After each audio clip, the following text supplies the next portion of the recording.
Hi, this is Kalyan Karmakar, or should I say Kullan Karmakar, because I've got food expert of Bengal. I won't say from Bengal because she's all over. Pritha Sen today. And in Foodocracy for Her. Foodocracy for Her is where I speak to women in the food business and who are doing some fabulous work. And Pritha's almost done it all. So welcome on board, Pritha. Are you in Gurgaon today? I know you've flown in somewhere. So where are you? I'm in Calcutta. She's in Calcutta and it's September. Ever pujo kabe? Pujo, I think, is from 11th to 15th October. 11th to 15th October. You know, when you're in another city, like, like in my case, then the only sign of pujo is when you go into the pandal. And this year also, that's not going to happen. But I'm also already seeing all these things on Facebook, like Maasche and, with stuff. And I believe Pritha is involved with some of that, as I just found out. But yes. Yes. So now I had two ways of doing this interview, because if you look at Pritha, Pritha Sen, first of all, I must say formally, she started her career as a teacher, if I'm right, and even now there are many people who walk up to her and say that you are our teacher and stuff like that. Then she was a journalist, and she's worked in the Sunday, she's worked in Outlook, she's worked with people like V Sangvi, and many others. She's worked in the sustainability sector, and she still works there. And now she's in food.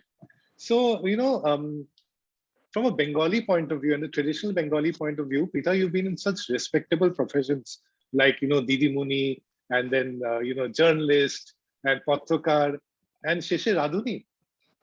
Sheshe Radhuni. My mother said that to me. Finally, you're a Radhuni. That's what I am. Yeah. But a lot has changed, right? I mean, for people who didn't get that banter, but I'm sure anyone in India will get that. Like, at the end, it will become a bawarchi. But things are changing, right, Pritha? I mean, people are understanding, the significance of food. First of all, the significance of cooking, without looking down at that, but also how much we can understand about ourselves and our culture and our history through food. And you're doing a lot of that, aren't you? Well, you started off with this entire introduction on what I've done. But if I look at it, I look back at my life, I find that it's all connected. Mm-hmm. And it's come full circle because I started out as a teacher and I'm still a teacher. That's how I look at myself. Oh, yes. Oh, yes. I don't look at myself as a cook per se. Because there are many fabulous cooks out there, and I sincerely believe that there are people who are much better than me when it comes to the execution. What I do essentially, and that is my mission, is to raise awareness of our indigenous foods. And unless I can put it out in a way that is appealing, people will not listen to me. Yes. So my teaching is like an interactive teaching, where people look at something, and I keep telling people that look at it, you may not like it. Yeah, everybody doesn't have to like everything, and I'm not the best cook in the world of everything. Huh? So, but look at it and see, and let it jog your memory. Somewhere, you think that perhaps something like this I have tasted before, was made in our family. I like that very much. So go back home. Ask your mother, ask your grandmother, ask your pishi, ask your machi, and retrieve those family recipes which we are slowly, letting languish and then forgetting about them. So in a way, a lot of this is, I think, what's technically called oral history.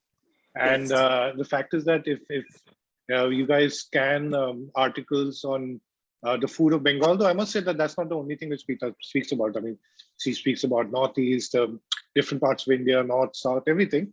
But I was saying, especially anything to do with food of Bengal, chances are that 3 out of 4 articles Pritha Sen is going to be quoted over there. And most recently, V Sangvi has gone on record saying that she is the sort of ultimate source when it comes to Bengali food history today. So how do you go about collecting food history? Because you've also studied history formally, and history formally is all about the Cholas and the Pandavas and the Rajas and the dates and all of that. But there's more to history than that. I mean, it can be so interesting, but it was also considered to be so boring in school. See, Kullan, like I said, that my life is connected by these dots. And I studied history, yes, but as a journalist, and when I was studying history, especially in my post-graduation, part of it was not by rote. It was by research also. You learned how to do research. Mhm. And as a journalist, you learn further how to get your research right. And the time that I did journalism, and I learned from some of the greats like Vinod Mehta, or I was in the India Today group, and then an Arun Puri and all or that. an Anand P. Raman, who was my direct boss, how to do research. Veer Sangvi, who actually taught me my craft of writing in the journalistic mode and not as an academic.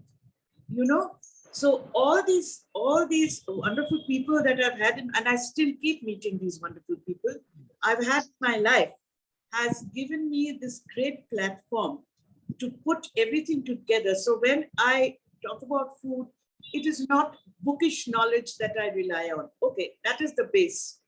But if you have to get really authentic information, you have to keep talking to people. You Yes. have to keep drawing them out. You have And to, it's a sort of never-ending journey, right? Because yes, it's not, and which is a great thing. and each time you eat something someone's cooked, I look at it very carefully. Sometimes my sisters get very irritated, with me that, oof, you can't go out to eat with you in peace. Are you the youngest? Are you the youngest? No, I'm the middle. Okay. So, they get irritated, but I look at it very carefully. I ask questions. Yeah. One question leads to another, and there I get my story. Okay, let me tell. And food, let me just try to, your two, can you see them? Yeah, I can Both of see them? them. Both of them? Yes, I can see them. Both of them have joined. So, whenever Pritha and I sort of meet, it's more like Actually have mashimas, mothers of friends who I have never met, who send me handwritten recipes from their times. Yes. And I've been very fortunate because, and they send me, and with little stories of why it came about, and things like that. So that's how I collect. I collect it from real life. And that's what I think makes your writing or your approach to food so interesting, because there's this boyer with our bookish knowledge, boyer this thing, but somehow that doesn't really cut the ice. Now, when you're talking of academics, that's Jadavpur University, right? Yeah. Yeah. So yeah, when Pritha and I meet, there's always a bit of this banter and adda as we speak. So that's how it's going to be today. So I'm from Presidency College, so there's a bit of a rivalry between us. Well, I also take pride in saying that I was in presidency, but I left presidency to go and join JU. Well, I mean, there are a lot of people who sort of left presidency, like Aparna Sen and Rabindranath Tagore. I mean, two ends of the spectrum, and did great stuff for themselves. But and this rivalry is interesting for people who get cricket. It's more a bit of a rivalry between India and Sri Lanka, because presidency and St. Xavier's would be India, Pakistan, but there's always a bit of a banter. So there's going to be a freewheeling chat, which is not going to follow any direction because it's going to be a bit of a disservice to an adda. So I'm going to now move to a bit about this entire thing of taking home cooking to a commercial sort of platform. But let me tell you what happened this morning. So I was making breakfast and asked Canas what would she like. So she said an omelette. So I sort of sauteed. I went to the kitchen and sauteed some mushrooms. Very happy with it. Set it aside. And I was going to make two omelets, one after the other. So not even make one and cut it. And so make one, then put some mushrooms on that for her, and then make another and add some matured cheddar. So everything was fine till I made the mushrooms. And suddenly we have this new cook. So she came in, and it came in a bit early, and she thinks the kitchen's her territory. And then the lady who sort of cleans up the house, so she also was there, and they're sisters. So suddenly they entered the kitchen, and there I am. It's a small kitchen, two like fairly, ladies looking at me. And so I bought the first omelette. So I said, okay, I'll have that and give Kailash the next. And the second one got burnt even more. And I just came out, gave it to her, and then the sourdough and with utmost respect for professional chefs, because I can cook in solitude. It's like sadhana. When I'm in the kitchen, like it's trance, it's meditation. I can't cook in. So how was that experience, Pritha? From all that the cooking which you're doing in your kitchen, the experiments, the recipes which you're getting, the memories you were trying to recreate, till when you took it out. Like I remember one of your first pop-ups was probably the Golando. How do you pronounce it? Steamer pop-up. That was Golando. Yeah. Okay. And so how was this I experience? was still a complete. So that's what I'm telling you, that Mohit Balachandran. She's saying that's what I'm telling you. Don't be like Arnav. Let me speak. I'm saying Pritha's saying, don't be like Arnav. Let me speak. That's what I'm telling you. Keep quiet. Okay. Fingers on my lip. Well, Pishimoni is always a Pishimoni. Yes, I call her my Pishi. Yes. Yeah. So Mohit Balachandran, who was at that time with the Olive Group, he was setting up the Parsi soda bottle opener wala in Cyber Hub, that's very close to my house in Gurgaon. Yeah.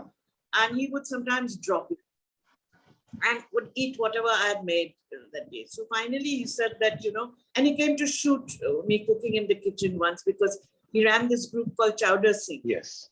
And so he said, you must put this out. You must. I said, no. I've never done things like this. I love people around my table, but I can't do it. He said, you can do it. I will be there. I will hold your hand. It was in the middle of June. I said, in the middle of this heat? He said, yes, you have to do it. So I said, okay. And then friends pitched in. My friend Shiv, with who I've worked with on our Tasalli Baksh table, and in Ladakh, where we did this farm to fork cafe. And so he pitched in, and he got. And you were also working together in your sustainability business, no, Shiv? Unfortunately, we had a consultancy called Plural. And so, but that story I will tell you later.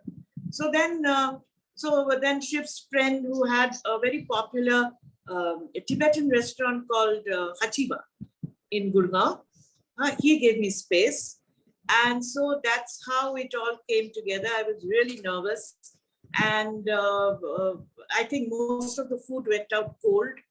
But because it was a new kitchen, I had no experience. I thought they were professionals, so they would be able to handle it. So it was one big game. But anyway, the food I think most of the food went out cold, but my stories and the entire research that I had done on that bit of history that I was putting out, I think quite appealed to people, and the food was appreciated. And then Mohit said, you have to do it again. So again, I did one in Calcutta, which was again very, very successful. And so that's how the journey started. I never plan anything in my life. I just go with the flow. And then the journey took various sort of ways, including like consulting.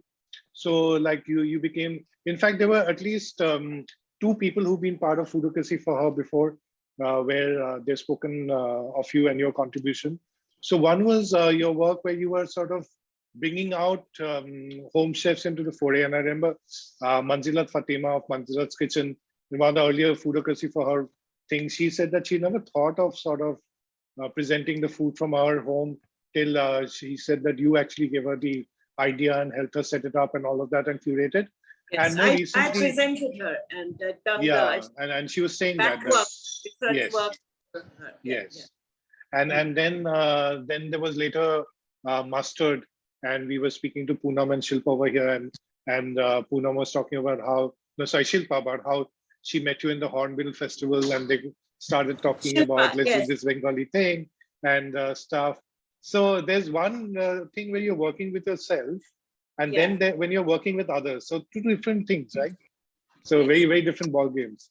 Yes, it's very different ball games when you're working with someone else. And here I must say that Poonam and Shilpa gave me a wonderful platform the first major platform where I am no more a home chef. Hmm. I'm putting out the food commercially, and it gave me an opportunity to really learn how to do that. Hmm. And it was very, very tough because typically you work with people who've been in the commercial space, and the home chef concept at that time was still very young. Yes. And Because it started with Goa. Your master journey first started with Goa, yes. And I remember going and eating there before I knew you. And the Bengali food was so much like home. The luchi, the chola dal, mangsho. At that time, it was the more traditional dishes which we put together. Yes. So Goa was a very simple menu. A very kind of, I decided not to go complex with it. Yeah, keep it simple because we were introducing those tastes there in Goa. Yes. And so I was, given the freedom to do my thing as long as it appealed to taste. But I also had this huge commercial lot to handle in the kitchen. There are many stories about it. And, make them shed all the baggage. Now, as a woman, there's, in hotel kitchens, restaurant kitchens, there's always a glass ceiling. And especially when I go in and, it helped because I was much older. So I did not take a lot of things to heart or anything. And the Didi Muni teacher. Can I just interject you for a moment? I was talking to someone the other day, and it's so funny if you see food and women. When it comes to food at homes, the assumption is that the cooking has to be done by women, right? And when it's outside of home, when it becomes business or commercial, suddenly this is not a woman's job. It's a man's thing. It's strange. Yeah, but please go ahead. Yeah. So it helped my my age helped, but it also did not help because the attitude was that what does this auntie know about how things happen in commercial kitchens? What she's saying can happen in the house, but it can't happen here. So what I had to do was show by action, be completely hands-on. Yeah. And tell them that, okay, if you think you can't manage, I will show you it can be managed.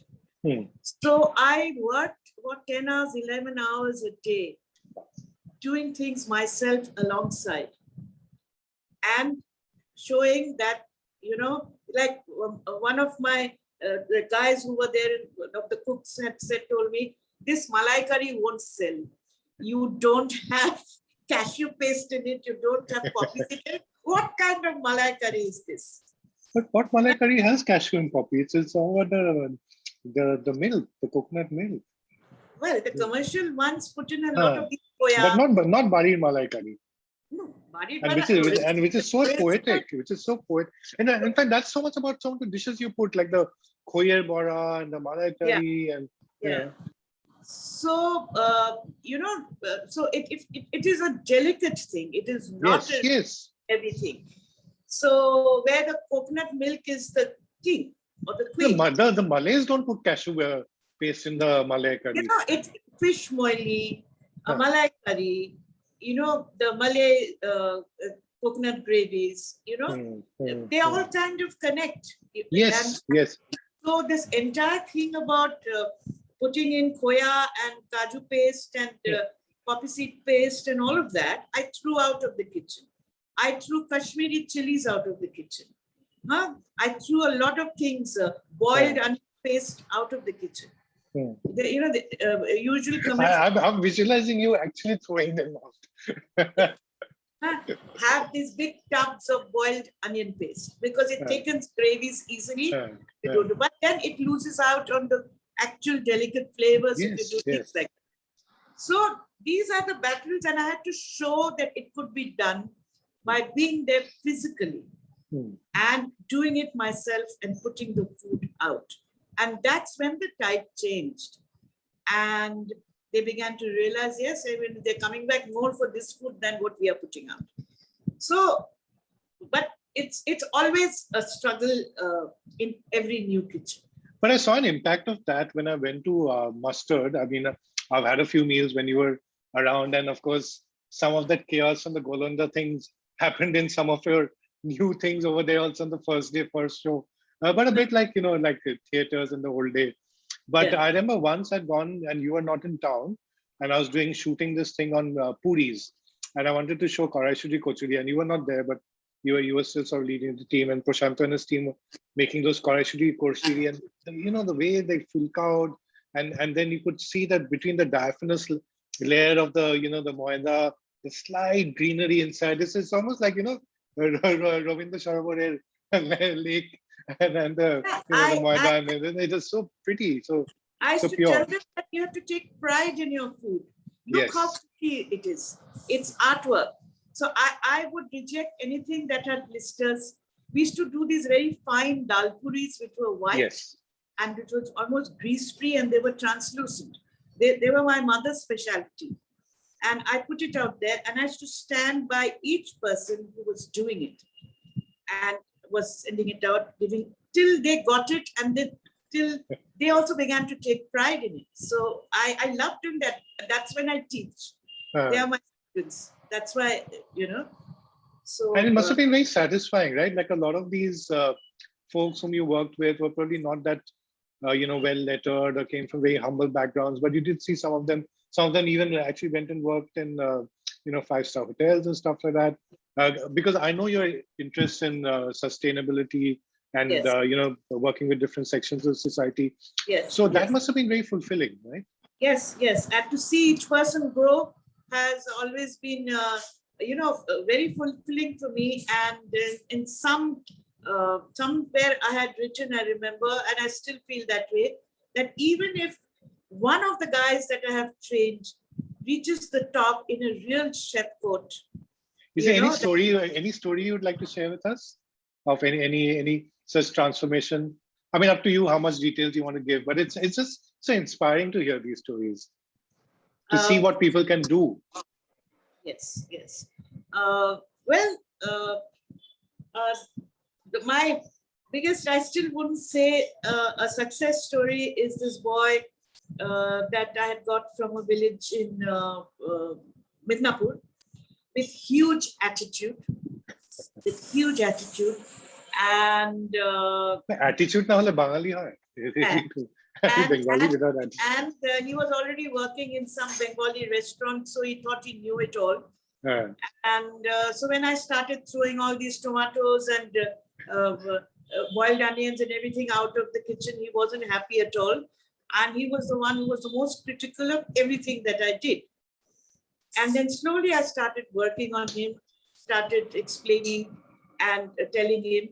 And I remember in one interview where the article was on me, I think Man's World had done the interview. And I had said that, you must interview him. So they had interviewed him. And he had said that, I'm totally now convinced that the way ma'am does is possibly one of the best ways, because I didn't believe in her, but today I do. And I also tell the other boys in the kitchen that, all these peels and stalks, never throw it into the garbage. Ma'am is going to do something with it. Lao ek khosha bhaja. Lao ek, or any other kota. So he today has come into his own. He is heading teams, and his food is really being appreciated, and I really feel proud. That's so wonderful. That's and to see that a bit of the philosophy you try to inculcate in someone, sort of, and he's going to sort of impact so many people. Now, you were talking about pride in the kitchen, and the fact that that's a message you had to sort of convey to people who are working there commercially. Now, you have also worked with a lot of home chefs in terms of showcasing them, like we were talking of Manzilat in the beginning. Then at different points you've worked with Nayana Afroz. Nayana Afroz. Then you've worked a bit with Sherry Malhotra, I think, also, or connected them. I haven't worked with Sherry Malhotra in that sense, but I've always followed her food and given her a lot of encouragement and helped at times when she's needed help. That way, nothing. Then there's some people in Calcutta. I'm sorry if I don't get the names right now, but you can tell us. There's one lady who's doing old style Cantonese Hakka food, and then there's this another who's doing the UP Muslim food. Who are these people? You sort of you're doing a lot of work with. Yes, they are all part of the gourmet chefs that have been brought together on these platforms. And so the lady who's doing the food from Faizabad, Faizabad, yes. Seema's Kitchen, she was already a home chef, and she was doing private takeaways and all that, but she had never come on to such a big platform. So she needed help, hand-holding. So all the menus were discussed. I got out her life story, jogged her memory. You know, that's where my journalism thing comes into play. And from there, she realized that she knew much more than she thought she knew. That, you know, what family used to do in winter, what they did in summer, what were the kind of ingredients used, why were they used. When I started questioning her, when she started talking, she realized that she knew much more than she actually thought she did. So the repertoire kind of exploded. There is this other young girl, Catherine Chung, and I cannot claim to have discovered her. Pritha Sen of Gourmet discovered her, but I have also been talking to her, and she was a complete home chef with no experience of all this. So the experiences I have gathered, I share.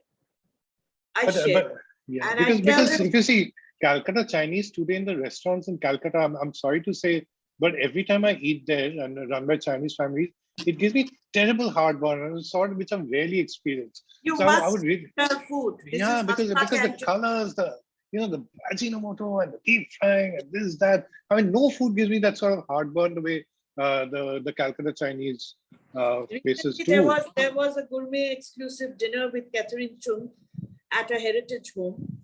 And it was very exclusive with about 12 to 15 people, and all old Calcutta Bengalis. How old? With the finest taste. How old? Old, I don't mean by age, but age, Bonedi, right? Bonedi with very fine tastes in art, food, the cultures. So you had like artist Narayan Sinha or art impresario Ina Puri, you know, or Bikram Ghosh. So this was the kind of audience who really took an interest and who understood the significance behind this entire menu that she had put out. And it was a huge hit. So I do think that these things are necessary to bring back the foods that we seem to be losing in this wave of, you know, very fast and quick. And everyone wants to reinvent, recreate this thing, but there's so much wealth. In fact, right now I'm on this thing where I'm just telling people, I'm sorry, I'm not doing any trials because for 2-3 weeks I just want to eat ghar ka khana. Like, I mean, okay, so I want to go to your gourmet thing because that's a very significant one. But just before that, I want to close the home chef bit and the pride part, because, you know, when people are working in commercial kitchens, it's a job, and of course there might be pride to a certain extent. But when home chefs come in, I mean, there's a certain pride which they sort of bring in. I mean, sometimes the food might end up cold or might reach faster or something. But what is it that you've seen since you work with home chefs in different cities, different communities? What is it that motivates them? And therefore, what is it that someone like you or anyone who's being a curator trying to bring them out, what is that spirit that people can tap? There's creativity, because everybody has creativity inside them, you know, and this is part of our DNA, especially women. From the time that women in Bengal or India were Oshujjam Pasha, meaning untouched by the sun. They were in the Andor Mahal. They were not allowed outside. Their husbands had lives outside the home. So like Charulata, you know, the movie where she was seeing with the binocular. Yes. So how did they express their creativity? What could they do? They couldn't go out dancing. They couldn't go out singing. They couldn't hold art exhibitions. They were not allowed to write. They were uneducated. They were not allowed to go to school. Not allowed to. Wow. Yeah, a lot of conservative families at one time, I'm talking at one time, that education was a no-no for women. This is before Macaulay, Lord Macaulay. I mean, from whatever little. And that also took time, no? Yeah, I mean, that was a law, but that social also change took takes time. more time. So, or they were just, they had primary education. That was it. So, many such women actually wrote their biographies sitting in the kitchen. If you look at women's literature out of Bengal, their struggles and their biographies out of the kitchen, all the while doing such creative work that got them appreciation within the household, got them the appreciation of their husbands. The pride that my wife, all the embroidery they would do, all the fine, the way we cut off vegetables, we used to, that finesse, it was like art form. Like every dish, it should be cut differently. Like a pumpkin in a chechki, in a tarkari should be cut differently. Then retaining the colors of the food. That's again artistry. Then, all our goina boris or our nokshi pitas, all the sweet meats, all that, the bhajas. If you see a pata bhaja, jute leaf fry, which I myself have learned to make at a very late age. Yeah. I have seen, the way that they pack the jute leaves, and the batter is so light.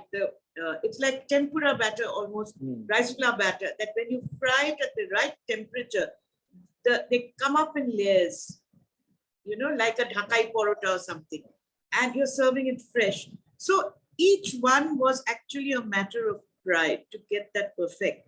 And that sense of creativity in food has continued to come through with women who are home chefs. And this should be across the country, right? While you're speaking of across the country. And the one thing to motivate them, and that is what I do, is I always, everybody has wonderful skills.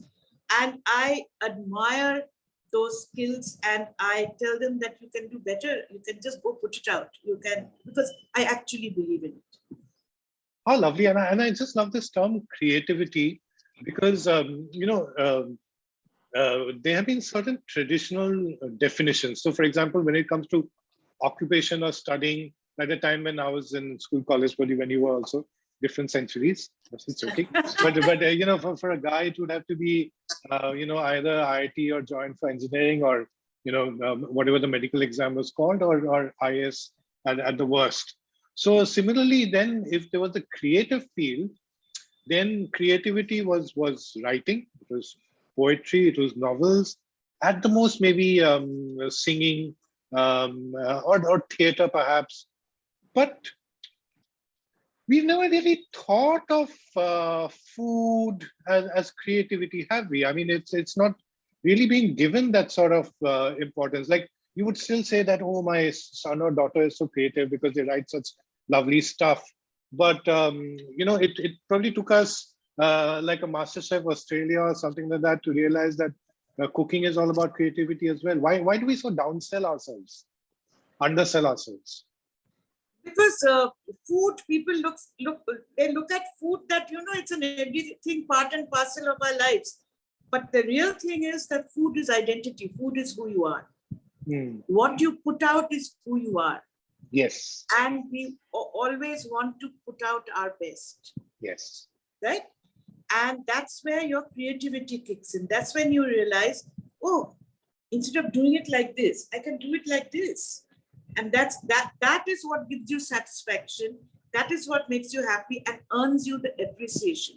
Everybody needs appreciation to get that self-confidence, self-esteem. Like this last festival I worked with at the Oberoi's in Gormei. Yeah, that's got to rave reviews. I believe there were more waitable plates, thalas selling than non-veg.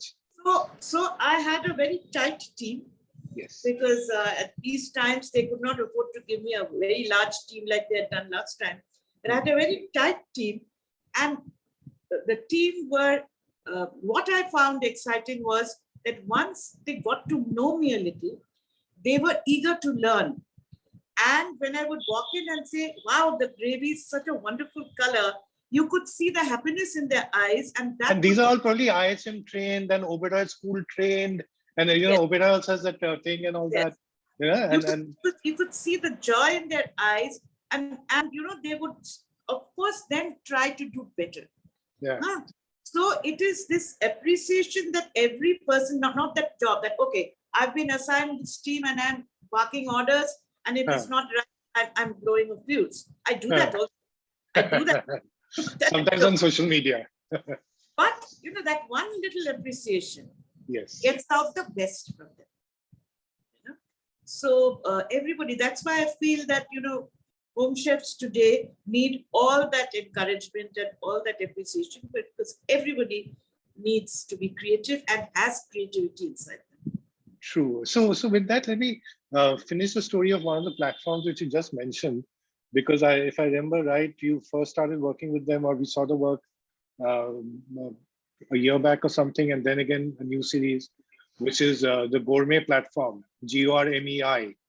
And I mean, I've not, a lot of it initially happened in Calcutta, so one didn't get to really try any of it. But the way the stories were told and the menus were selected, the people, all of that's so interesting. And I believe it's a cross-country thing. The promoters in Singapore, Hong Kong, or something.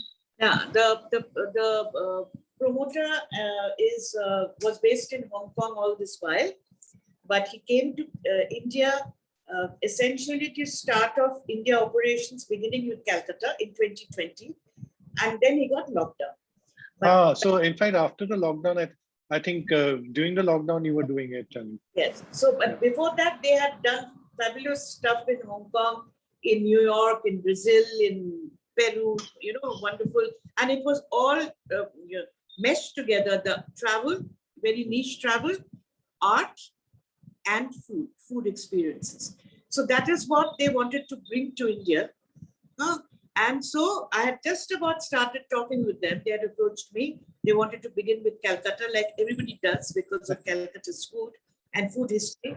And then the lockdown happened. So then we decided that, okay, then let's go virtual and see what we can do virtually. Because when the lockdown, we began to see that home deliveries were picking up. And that fear of food was, beginning to dissipate. We decided that, okay, let's do something virtual. And Oberoi Sen is a wonderful guy to work with, constantly bringing women with ideas. And he's much younger than me, and therefore he has more energy. And he just keeps pushing me and pushing me and pushing me. And I need that also. I really do appreciate it.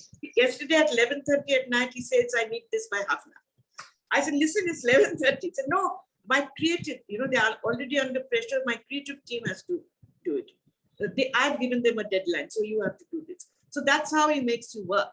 But he's quite wonderful at his job. So we started off, and then he said, give me a concept, how we can do this.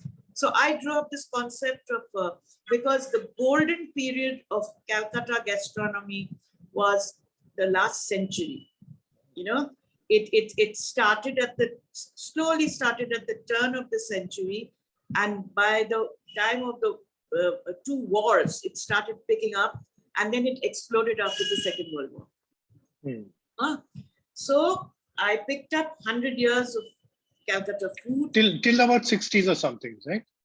No, I would put it till about the late 70s, early 80s, when then from the 70s, it started slowing down because of the Naxal movement. Naxal and the communists and the emergency 90s, and all that. 80s, 90s, it stagnated. That was a very dark. I mean, that's everything in Bengal stagnated, which is why, I mean, we are all outside of Bengal. Then again, slowly it started picking up. And by the time it picked up at the turn of this century, people had forgotten what was that entire golden era. And but would you say it's picked up? Because, I mean, I left Calcutta in 97, and I've seen a lot of stuff happening from 2000, but it's I mean, apart from a few sporadic Bengali restaurants here and there, and the old Mughlai restaurants opening branches, it's mainly, the last outpost of a chain restaurant. So the last place where a Farzi or a Monkey Bar has gone, or the last place for McDonald's to open and then they shut down. Baskin Robbins is that. But apart from the odd thing like say what Oberoi is doing, there's not too much which has come up in Calcutta, has it, in the last? I mean, I prefer going to the old places or educate me. What I'm saying is the commercially maybe not picked up, but the creativity has picked up. So give me some examples. Give me some examples. Doing a lot of creative work. There is Oberoi, of course. I'm a great admirer of Oberoni's work and his food. Then there is there are a few Marwari girls. I'm forgetting the name. She has started an outlet and she's doing very good stuff, mainly with vegetarian. There are a lot of these people. There are home bakers. There's Shurajit Raut with his Egg Dahlia Road. You work with him pretty often. He has given the middle class Bengali tastes of global cuisine at affordable prices. So what his mission is that he is taking to the middle class Bengali food that at one time could only be had at in Park Street or and Park Street actually was a very exclusive para. I mean, today everyone eats at Park Street, but the Park Street was Paris once upon a time. Yeah. So there are very, I keep coming and going, so the names escape me. No, that's true. But I see a lot of creative work happening here, and it can only grow. But what my thing is that before all that happens, the entire glorious period of Calcutta food should not be forgotten. And there's so much to present in that. Yes, I mean, and it cannot be in a sense mixed up with all the new things that have come out. The use so much tomatoes, the use of so much of oils, the use of so much of different masalas, herbs. You can do your own thing, after you have understood what it was all about. So my mesho, when we were sort of kids or in college or whatever, he once told us that you can drink cocktails after you understand basic alcohol. And I'm sure you sort of agree that even like, basic rum or a whiskey, you need to understand that before you go for your Russian Moscow mules or screwdrivers or Long Island iced teas. I mean, it's a bit like that. So March to ki korbe ma, what is the plan? What are you doing with Gormei for March? March, of course, Gormei has two parts to it this time. One is the home chefs that Gormei works with, deliveries during Pujo days before and after, very special menus. And then the other part is very, very exclusive. And like I said, like a secret supper concept where you're told you're just given a ticket and you're informed of the menu at the last minute. Sometimes you're not even informed of the menu. That's it. Venue you're informed. Yeah. So sometimes you get to find out the menu once you reach the venue. So these are the concepts that. And is Calcutta opening up to this? Because sometimes there's this conception that Calcutta is a very cost-conscious market, conservative market, not willing to look beyond biryani at a certain price. But is Calcutta opening up to this? Is there a market? And actually, there always was a secret market in Calcutta, right? Who are connoisseurs, including like communist politicians who like their spots and everything, but not so much in the open, perhaps. Well, Jyoti Basu was a finest of malts. Yes, regular the Oberoi. Yeah. Now we can say all of this. So the thing I'm far away from the party. There are various segments in the population. You have to know who to target. And like I said, Oberoi Sen is an extremely sharp person, extremely creative. It's a pleasure working with him. Comes out with his ideas and he really gets to it. So he knows who to target with what. And so I do the creativity with the food and he does it with the marketing. But that's a great partnership. And I think that this tells people that, like even in my market research days, very rarely would Calcutta be part of the sampling plan. But I think what you guys are showing and telling is that you'll be a fool if you don't sort of look at that market, And, so can I add to this little bit? Of course you can add. So this time, since you asked me what we are doing, I want to showcase, and I've always wanted to showcase to the world that Calcutta was where this entire concept of global cuisine started. Of course. What yes. we call global cuisine, be it from the ancient times, be it medieval times, and be it the modern era that I call, the last century, the golden era. Yes. Is where actual global assimilation of food started. It's just not about the Calcutta Bonedi food of Malai curry and the street food of Kosha Mangshu. No. The real assimilation. That's an important point. Kosha Mangshu is street food from the cabins. It's not Bari Khabar. Not traditional. That's Patla Jol. Yeah. That is part of the golden era of street food, of cabins, of Moglai Porota, Onadi cabin and Boshanto cabin and all of that. Onadi, Kosha Mangshu is superb. Yeah. So that is what I wanted to work on. So one part is showcasing how Calcutta was the cauldron and the originator of this entire global cuisine.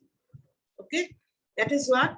And the other one is working with showcasing the vegetarian foods that people don't know we eat. It's not machar jhol and bhat. Oh, Bengalis eat only fish. No. Bengalis eat more vegetables than they eat fish and meat. In fact, if you take a Bengali thala also where there's mach or mangsho, 80% of the thala, if you take the bhat and the dal and the shobji, is veg, and then only 20 to 10%. People have reversed that today. The youth have reversed it. And which is funny because the lifestyle has become more sedentary.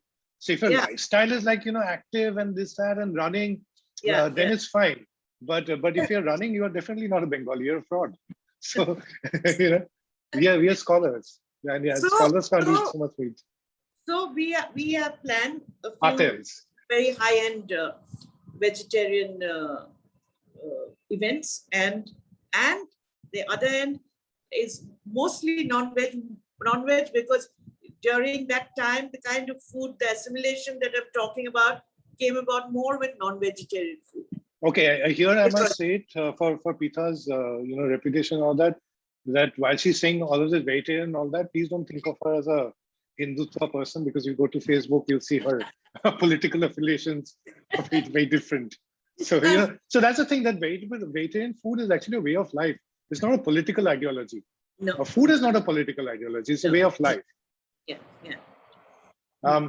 Okay. So now because I mean, lotus farming at the house doesn't mean I'm BJP. Lotus. No, yeah, Lotus Sutra. Lotus Sutra. Okay, now segue to another of your initiatives. This one, I made a blueberry smoothie, and then I added a bit of the Sundarban Modhu honey. So this is. You just have to add a little bit of that. Exactly, honey. like less than half a teaspoon. Yeah. So Pritha has been associated with, among other things, the Bengal store. Then through her work in restaurants also, and her postings on social media and all that, she's trying to highlight a lot of the produce of Bengal, which so for example, red rice. We think of red rice with the Keralites or this thing, but the fact that it's grown there, or that there's rice beyond not just basmati. Everyone says, why basmati? Why not Govindabhog? But there's so much more to that. The honey, the dals, and all of that. I remember the first time I'd gone to Pritha's house in Gurgaon, and she'd fed this lovely meal. There were at least 2 to 3 different types of rice. So please tell me, Pritha, what are you trying to do with Get Bengal and your work on this field? Yes, because as because I'm Bengali, obviously I know my food much more, and I want to explore further. And as I keep exploring, I go deeper and deeper into it. And with this entire thing of revival of heirloom products, if I have to work with Bengali food, if I have to know its history, if I have to understand, I have to get into that also. And therefore, when I find organizations who are working with these things, I like to support them. That is also a part of my sustainable livelihoods work. I like to support them, and I do it the best way I can. I consult with them on, and much of this is, all of this actually is pro bono. It is not, when I say consult, don't take it as a. So it's more advisory. So this is, I consult with them on how it should be like, what the market might be wanting, what the taste should be. tell us about the rices of Bengal. Well, everyone knows Govindabhog. First of all, tell me what is Sheddo Chal and Atuk Chal. Growing up, I heard those two terms. And normally the Sheddo Chal was this one which was given to the poorer sections, and Atuk. One is polished rice, one is unpolished rice. That's okay. But the Radhuni Pagol and the Kalonunia. Yes, Bengal, and I think that is true of most rice eating belts, that maybe every 5 kilometers you had a new variety growing, depending on the soil and the water and and each one was graded. So each one was? I said each one was graded. Graded. Whether it was Atok or whether it was Sheddo, it was graded and according to your needs. Suppose you had high blood pressure, or you had diabetes, or you had this, you ate one kind. You had pet kharab all the time, you ate another kind. Pet kharab is loosies. It's a state of heart, state of life. State of being. Then the kind of rice used to make murmura or muri, or the ones used to make khoi or chira. So everything, every kind of rice was used for something specific. We have, the entire Green Revolution and this entire hybrid thing has almost wiped out all these traditions and cultures. And now when we are looking to, again, healthy eating and healthy lifestyle, these things need to be brought to the fore.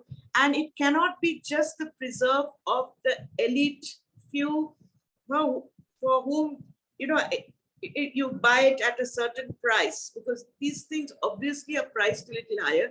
I'm trying to help it become mainstream. Yeah, because once there's volume, then the prices can come down, right? Because if there are only few people consume. But like even the moong dal and the holut and all of that, when I made the khichdi at home from the Get Bengal Bengal stores, and similarly others, for example, there's some other places from the south where I've tried their rices, so a lot of people are doing interesting things in spices like Fairer Foods or Futon. It really makes a sort of difference. Like, for example, there was some kalo morich or gol morich or pepper.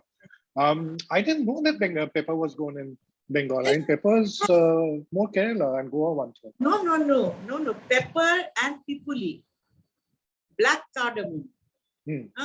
All this was grown in Bengal, and morich, jeta gol morich, was much part. We have this masala paste that in old recipe books you will see jeera morich butter. Jeera morich butter. Yeah. It is not green chili or anything. It is pepper. So, we had ginger, we had jeera, we had pepper as the main ingredients of our cuisine. And it was mainly permutation and combinations of it which gave coriander or, other garam masalas like the choti ilaichi or dal chini and all that came in later, like from Sri Lanka. The merchant princes of Bengal then started bringing in all that. Like Bali, Java used to be known as Daruchini Desh. Lanka, the word Lanka comes from Lanka. Sri Lanka. Came via Sri Lanka. So the Portuguese, when they got the chilies, it came via Sri Lanka. In people's minds, it came via Sri Lanka. Because from the south, Yeah. So, that's why it's called Lanka. So, but the mainstay was jeera morich butter. Yeah, these things sound so poetical also, jeera morich, Lanka. So now, guys, as you can figure out that this chat can go on for 2-3 hours, but I'm going to sort of wrap it up in the next 9-10 minutes. And I'm going to now get into a completely different field, which is that of social media. So Pritha comes from, mass media, conventional media, and she's worked with the very best. And then she's been a very active part of social media. I mean, that's how we've initially interacted, where sometimes I would post stuff and then she would correct me. And I don't like people correcting me. So I would then tell her that you have no idea what you're talking about. Till we met at Candies, which is Camp David for me. And we made peace, and since then we become friends. But you know, I want to know this entire thing of what do you feel about social media from coming from a regulated media environment, and what is it doing to this entire story of food? Like, for example, very recently about your, your Oberoi Thali or Thala. So when Veer Sanghi put up a picture, then someone said, because everything was on the plate, that but we don't eat it as a thala, we eat it course by course. But my point to that was that, but what happened? Like, was it served course by course? Was it explained to people, or someone like Veer and probably the Bengalis would know? So if everything was put in front of them, in any case, you would start. So I mean, what's your take on social media, good, bad, ugly, and its contribution to food story, to your journey? It's social media. Do you enjoy it, or do you like? I love it. I call myself for social media. But a lot of foron kata happens, right? If I got my term right. and it's a very brief moment, and people say things without having done the back work. And can I say that you and I have also sometimes done that? I mean, sometimes we just, I mean, it's about react. Yeah. Of course, I have done that. I've had so that before people say that we are giving lectures. No. I've had to apologize so many times to people that I'm sorry, I think I was wrong. Yeah. But what happens is that, this happens without doing the backlog, and then you say something and then it vanishes. But when you're working for print, when you're working for television, it goes completely on record and you can never erase it. Is the other way wrong? No, sorry, it's the other way. Actually, in social media, I mean, you can update it, but what happens is print or television has a certain limited lifetime. Like, you have to catch it at that episode, or that time's, that day's Telegraph, Sunday Statesman, Times of India, whatever, and then it's gone. But anything which is there on the internet is there forever unless someone removes it, So that's the bigger problem with the internet. No, I'll tell you something, that it will print or television, you might forget, but if need be, you can go back and dig it out. It's there for eternity, in a sense. Cyber stuff is also there for eternity, but there's so much of it happening. Manipulation. You can also go in and delete. Yes. You manipulate it. You can go and delete. You can change. You can do your Photoshop. You can do anything, and you can change anything. But with print or television, once it's gone, it's gone. So people have stopped being careful on social media. I mean, at night I put in a comment, and early morning I feel, no, that was not the right thing to say. I'll go in and quickly and I'll delete that or rephrase it and put it back.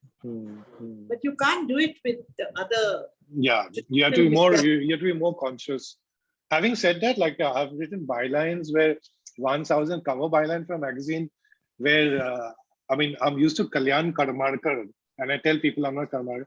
Suddenly there was Kunal Karmarkar, and then chef Kunal, the chef, not Kunal Vijaykar, he actually wrote to me saying you should tell them in the main. But listen, so you've come from this mainstream journalism background, and you've sort of emerged and reinvented yourself in the social media era, and while you're trying to sort of recreate and bring back the golden era of food. So where do you think social media has been helpful for you, or which are the parts which you enjoy? Oh, it's been very helpful to me, because I think that social media is what made my career in food. People started liking what I was posting, saw my pictures, and they started asking me questions. And then all these food festivals, the postings on media. I am extremely grateful to social media for this. And because of that, anybody on social media who inboxes me asking me about a recipe or whatever, I never refuse. I never refuse because I have got a lot from social media and I give back. And like I say that I'm a teacher, I share because unless I do, then things will die. So you don't believe in holding things to you. In fact, I must say that yesterday we had Shobuj Moog's tarka dal at home, and our neighbors were Goans, love it. We call them over, and my mom-in-law was Parsi. And I mean, it's something which I've grown up with, but it's only when you and I chatted that I understood the backstory of how the tarka of the Punjabi dhabas became the tarka dal. So that's okay. Of course, we've had many spats. Now it's on DL, our spats. Yes.